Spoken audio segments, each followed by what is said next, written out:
मतदान संपलं आणि प्रतीक्षा आहे ती मतमोजणीची। पण त्यापूर्वी आपण आहोत याच अकोला जिल्ह्यातल्या हिवरखेडच्या या सेंटरवर। या ठिकाणीच ते ईव्हीएम मशीन जे आहेत त्या ईव्हीएम मशीन या ठिकाणी ठेवण्यात आलेलं आहे। आपण पाहू शकता की हेच ते सेंटर। या ठिकाणीच या मशीन ज्या ठेवलेल्या आणि या ठिकाणी कडक बंदोबस्त या ठिकाणी पोलिसांचा पहारा आपल्याला पाहायला मिळतं।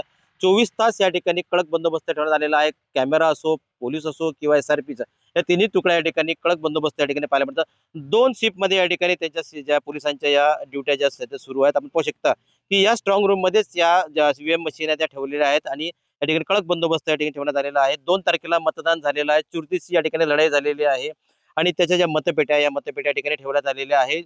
21 तारखेला मतमोजणी होणार आहेत। आज गेले 9 दिवस झाले, 9 दिवस या ठिकाणी कंटिन्यू 24 तास या ठिकाणी पोलीस जे आहेत पहारा देत। आपण पाहू शकता की या स्ट्रॉंग रूम मध्ये कडाक्याची थंडी आहे। थंडीमध्येही आपल्याला या ठिकाणी पोलीस जे आहेत या ठिकाणी आपल्याला कड़ा पहारा देताना आपल्याला ठिकाणी दिवस आहे।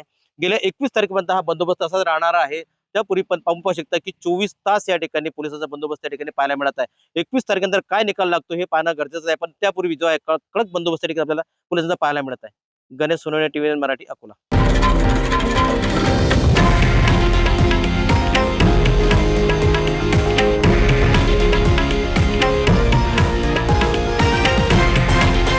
हे आहे देशातील नंबर 1 न्यूज नेटवर्क आणि आपण पाहत आहात TV9 मराठी, एकमेव।